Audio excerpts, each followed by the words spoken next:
नमस्कार, UP update देख रहे हैं आप और मैं हूं आपके साथ आशुतोष मिश्रा। आज पीलीभीत में भाजपा के स्टार प्रचारक एवं देश के केंद्रीय रक्षा मंत्री राजनाथ सिंह पहुंचे और उन्होंने तमाम बड़े वादे किए एवं पीलीभीत की जनता के साथ कई बार विश्वास की बातें की। आपको बता दें, पीलीभीत पहुंचे राजनाथ सिंह ने वंदे मातरम के साथ अपने उद्बोधन की शुरुआत की और इसके बाद संजय गंगवार की आवाज में खनक होने की बात कही।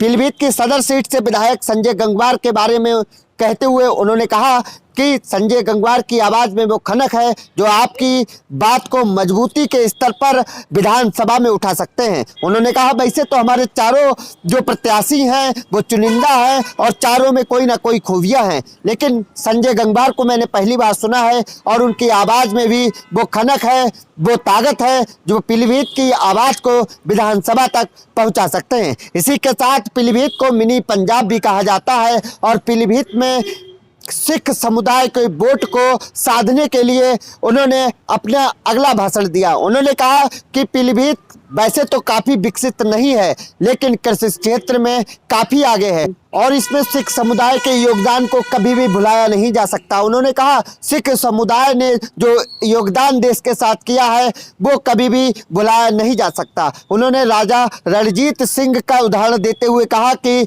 उन्होंने यदि अमृतसर में सोने का छत्रप लगवाने का काम किया है तो काशी विश्वनाथ पर भी उन्होंने सोने का छत्रप लगवाया है। उन्होंने कहा, सिख समुदाय के आपसी भाईचारे को लेकर कुछ बाहरी ताकतें हैं जो इसको तोड़ना चाहती हैं, लेकिन ऐसा नहीं होगा। पीलीभीत में यदि बात करें तो सबसे सिख वोटर बहुत अधिक है। पीलीभीत के पूरनपुर को मिनी पंजाब कहा जाता है। अमरिया और बिलसंडा में भी सिख समुदाय का वोटर अच्छा खासा है। ऐसे में सिख समुदाय के वोटर को साधने के लिए कई बार अपने उद्बोधन के दौरान राजनाथ सिंह ने कहा कि देश की आज़ादी के लिए भी सिख समुदाय के लोगों अपने सिर कटाने से पीछे नहीं हटे। उन्होंने कहा कि सिख समुदाय आपसी भाईचारे का प्रतीक है और ये आपसी भाईचारा बना रहेगा। पीलीभीत में राजनाथ सिंह ने अग्रवाल सभा में अपने उद्बोधन के दौरान घर घर नल और जल की व्यवस्था की गई है कि पीलीभीत में भी घर घर नल पहुंचेगा और उन्होंने चारों विधायकों को इस बात की जिम्मेदारी दी है कि प्रत्येक नल में जल पहुंचे। आपको बता दें, राजनाथ सिंह ने एक बड़ा बयान भी दिया है समाजवादी पार्टी को लेकर। उन्होंने कहा है कि समाजवादी पार्टी डूबती नैया है और समाजवादी पार्टी अब दूर दूर तक दिखाई नहीं दे रही है।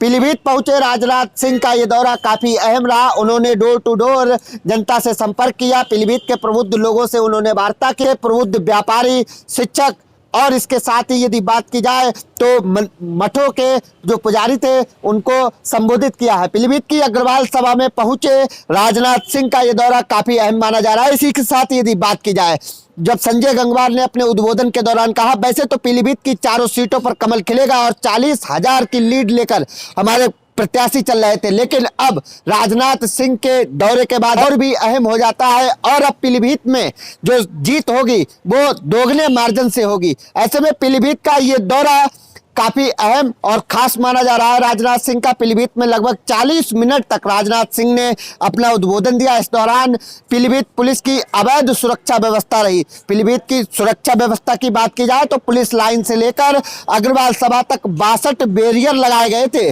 62 बैरियरों पर पुलिस की जो सुरक्षा थी वो काफी चौक चौबंद थी। शहर की कई सड़कों को बंद किया गया था, रोडों को क्लीन करने का प्रयास किया गया था, सफाई की व्यवस्था पूर्ण रखी गई थी। इसी के साथ पहुंचे राजनाथ सिंह ने कहा कि वे पीलीभीत की सियासत को बहुत अच्छे से समझते हैं और पीलीभीत में कई लोगों से पारिवारिक संबंध रहे हैं। उन्होंने डॉक्टर विनोद तिवारी का नाम लेते हुए कहा कि हमारे पुराने दोस्त भी रहे हैं।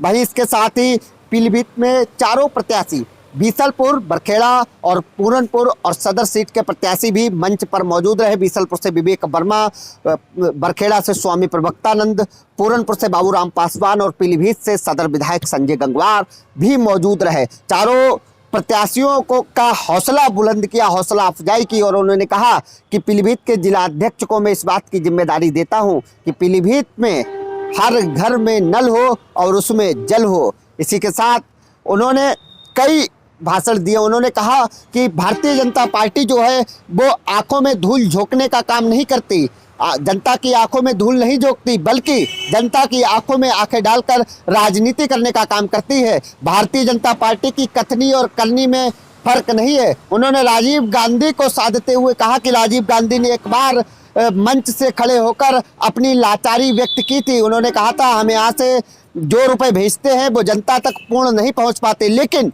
मोदी जी यदि दिल्ली से 6000 डालते हैं तो जनता की जेब में सीधे 6000 ही पहुंचते हैं, बीच में उनको कोई खाने वाला नहीं है। उन्होंने कहा भ्रष्टाचार को खत्म करने के लिए मोदी सरकार ने डिजिटलाइजेशन किया है। इसी के साथ आगामी जो समय है और भारतीय अर्थव्यवस्था की बात करते हुए उन्होंने कहा भारतीय अर्थव्यवस्था ट्रिलियन में पहुंच गई है और उत्तर प्रदेश की भी अर्थव्यवस्था में काफी सुधार हुआ है। भारतीय जनता पार्टी की इस बार फिर सरकार बनी तो और भी सुधार होंगे। उन्होंने कहा मैं वादा और विश्वास करता हूं कि इस बार फिर पीलीभीत में चारों सीटों पर कमल खिलेगा और पीलीभीत की जनता से भी उन्होंने इस बार भारतीय जनता पार्टी के पक्ष में मतदान करने की अपील की है। उन्होंने कहा पीलीभीत में भी विकास की गंगा बहा दी जाएगी और पीलीभीत में सिख वोटरों को साधने का कई बार उन्होंने अपने भाषण के दौरान प्रयास किया है। कैमरा सहयोगी शरद कुमार दुबे के साथ आशुतोष मिश्रा, यूपी अपडेट पीलीभीत। लखीमपुर और पीलीभीत दोनों के इतिहास से मैं अच्छी तरह परिचित हूं। वैसे बहुत विकसित जिला न होने के बावजूद मैं कह सकता हूं कृषि के क्षेत्र में, किसानी के क्षेत्र में काफी यहां लोगों ने काम किया है। यहां हमारे सिख भाइयों के योगदान को मैं भूल नहीं सकता हूं। मेरे बहनों भाइयों, कृषि क्षेत्र में चाहे लखीमपुर हो चाहे यहां हो, जो उनका योगदान है, जो काम उन्होंने किया है। और मैं यह भी बतलाना चाहता हूं बहनों भाइयों, इस सच्चाई को भी याद रखना, बहुत सारी ऐसी ताकतें हैं कि हम लोगों के भाईचारे के रिश्ते को तोड़ने की कोशिश करती हैं, लेकिन इस हकीकत को मत भूलना, क्योंकि मैं भारत के इतिहास से अच्छी तरह परिचित हूं। भारत की संस्कृति की रक्षा करने में अपना सिर कटाने का काम यदि किसी ने किया है तो हमारे सिख भाइयों ने किया है। बहनों भाइयों, इसको कभी भूलना मत। मैं महाराजा रणजीत सिंह की याद दिलाना चाहता हूं। महाराजा रणजीत सिंह जी ने यदि अमृतसर के स्वर्ण मंदिर पर भी सोने का छत्र लगवाया तो वाराणसी में काशी विश्वनाथ मंदिर के ऊपर भी छत्र सोने का लगाने का काम किया था तो महाराजा रणजीत सिंह जी ने किया। यह रहा है हम लोगों का इतिहास। बहनों भाइयों, यह कभी कलंकित नहीं होना चाहिए, क्योंकि आजकल कुछ बाहरी ताकतें भी, अपने अंदर की भी ताकतें इस हमारे रिश्ते को तोड़ने की कोशिश करती है, लेकिन इससे हम लोगों को बचने की कोशिश है। जहां तक भारतीय जनता पार्टी का प्रश्न है, मैं केवल भारतीय जनता पार्टी की बात नहीं कहता हूं, एक अपील करना चाहता हूं। आप हर राजनीतिक पार्टी और हर नेता की विश्वसनीयता को परखिए कि जो वह कहता है वह करता है कि नहीं करता है। उसकी कथनी और करनी में अंतर नहीं होना चाहिए। आजाद भारत के इतिहास के पन्नों को पलट कर दिया, आप देखें, नेताओं ने कहा बहुत कुछ, लेकिन थोड़ा बहुत भी उसका पूरा कर दिया होता तो बहनों भाइयों, आज हमारा भारत दुनिया का सबसे ताकतवर देश बन गया होता। नेताओं की कथनी और करनी में अंतर होने के कारण ही भारत की राजनीति और भारत के नेताओं पर से जनता का विश्वास धीरे धीरे समाप्त होता चला गया। लेकिन मैं दावे के साथ सीना ठोक कर कह सकता हूं, भारत की राजनीति में जो यह विश्वास का संकट पैदा हुआ है, इस विश्वास के संकट को चुनौती के रूप में भारत में भी किसी राजनीतिक पार्टी ने स्वीकार किया है तो वह भारतीय जनता पार्टी ने स्वीकार किया।